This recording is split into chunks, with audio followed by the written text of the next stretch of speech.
Muito bem, pessoal. Nessa última parte aqui do Jornal da Gazeta, edição do almoço, a gente vai tratar de um assunto muito importante, que é a saúde mental. Como é que está a sua, inclusive? Bom, aqui comigo, a psicóloga doutora Bruna Tomazetti. Doutora, prazer tê-la aqui conosco. A pandemia e a ultravirtualidade pioraram a saúde mental das pessoas? Boa tarde. Boa tarde, Thiago. Boa tarde aos telespectadores. Que é bom falar sobre esse tema. Olha, eu estava olhando os dados da Organização Mundial da Saúde. O que nós temos? 19 milhões de pessoas diagnosticadas com transtorno de ansiedade. Nós temos, em média... 19 milhões no mundo? No Brasil. No Brasil? No Brasil. Meu Deus. No Brasil. Perspectiva que 2030 nós vamos bater o maior recorde em depressão. Maior recorde. Isso já é uma estimativa da Organização Mundial da Saúde. Tá, mas qual a causa disso? Então, todo esse processo pandêmico, né, toda essa reclusão das pessoas, o que aconteceu com a pandemia? Mas já vinha numa crescente, Vinha numa crescente. A pandemia foi a panela de pressão, onde uniu todas as desconfigurações alimentares, sociais, emocionais e deu boom. Já havia uma perspectiva antes da pandemia dessa questão de 2030, né? Agora acelerou. E teve um outro dado que me chamou muita atenção, Thiago, que é, nós temos em média 57 mil, se eu não me engano, da OMS também como dado, de pessoas afastadas. Trabalhadores que tiveram que deixar o trabalho por causa de problemas emocionais. Desculpa, 17 milhões que nós tivemos. 17 milhões de afastamentos. Subiu de 2019 para 2020, né? A perspectiva de ver essa frequência foi de quase 26%. Então nós estamos assim, panela de pressão. Eu adoro poder falar desse tema, você sabe disso. Eu acompanho, você faz nessa questão da política pública muito bem, de trazer informação, né, para o telespectador informar. Nós estamos passando zona de risco. As pessoas precisam entender que esse processo pandêmico, esse processo metaversos que está chegando também, essa realidade, né, realidade, mundo virtual ao mesmo tempo, está fazendo com que as pessoas mudem a perspectiva sobre elas mesmas. E trazer esse tema da saúde mental, eu falo que uma palavra que nós podemos falar aqui salva a vida do lado de lá. Olha, eu quero até liberar você que está nos assistindo e deseja fazer uma pergunta para a doutora Bruna. O nosso número está aqui. Manda rapidinho, nosso tempo já está curto, mas manda para a gente a sua pergunta. Ah, Thiago, estou com a cabeça ruim, estou sentindo umas tristezas. O canal está aberto para você perguntar. Doutora, eu não quero ser senso comum, mas eu queria saber da senhora, qual a culpa desse aparelhozinho aqui, nesse aumento que já estava antes da pandemia em relação a problemas emocionais?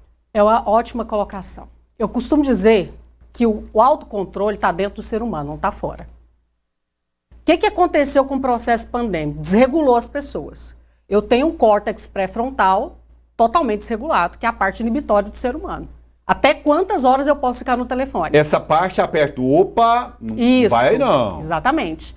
E aí, essa configuração, que é essa realidade metaversos mesmo, mundo virtual, mundo humano, que é o que a gente está vivendo.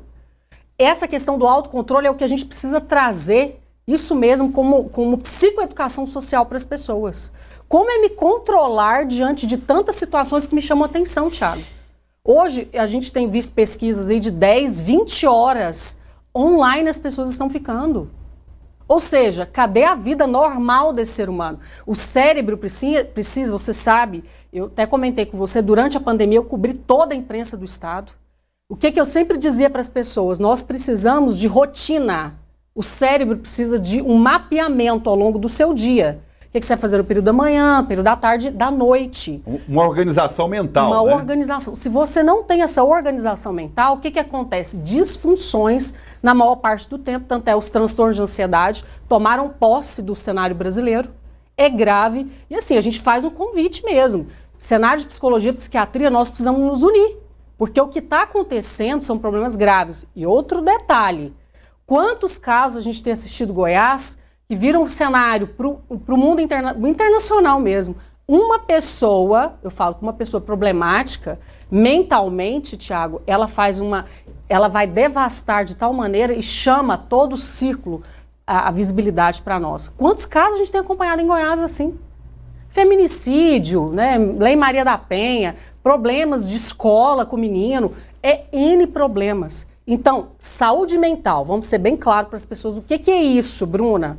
Saúde mental é a competência que eu tenho de ser organizado internamente e viver organizado externamente. Doutora, chega uma pergunta aqui de Anápolis, o Cláudio. Ele disse que, Tiago, eu era um homem perfeito mentalmente há poucos dias, só que agora estou sentindo que eu estou ficando meio louco. Tem hora que eu sinto um vazio, um medo. Eu não sei se essa política que está me deixando louco. Estou com medo até de fazer uma bobagem. Pelo amor de Deus, Cláudio, pelo amor de Deus. Agora, na expressão aqui a gente vê que não está normal, né, doutora? E o Cláudio, ele traz um cenário do palco brasileiro. Vamos lá. Excelente colocação do Cláudio. Esse medo que todos nós estamos vivendo uma situação extremamente extremista, nós, né, estamos polarizados diante de uma realidade virtual e humana ao mesmo tempo, e o que gera são essas sensações que ele colocou para nós. Então, assim, que segurança que eu tenho? E nós, humanamente, nós precisamos ter algum nível de segurança para a sobrevivência. Então, por exemplo, vou dar um exemplo para chegar no Cláudio. A criança, quando é amamentada e bem cuidada, bem nutrida, Tiago, ela tem o quê? Uma educação emocional mental adequada. Agora, vamos pegar um cenário, maximizar isso, de pessoas totalmente inseguras, sem saber o que está por vir, as dificuldades, os medos. É totalmente esse retrato brasileiro que a gente tem assistido. Agora, qual que é a minha contribuição para refletirmos sobre isso? É olhar para esse cenário e dizer, isso não compete a mim, mas o que couber a mim, eu vou fazer o meu melhor dentro daquilo que eu entendo como meus valores. Olha, a Michele está acompanhando a gente no Centro-Oeste. Tiago, como identificar se um adolescente está com depressão?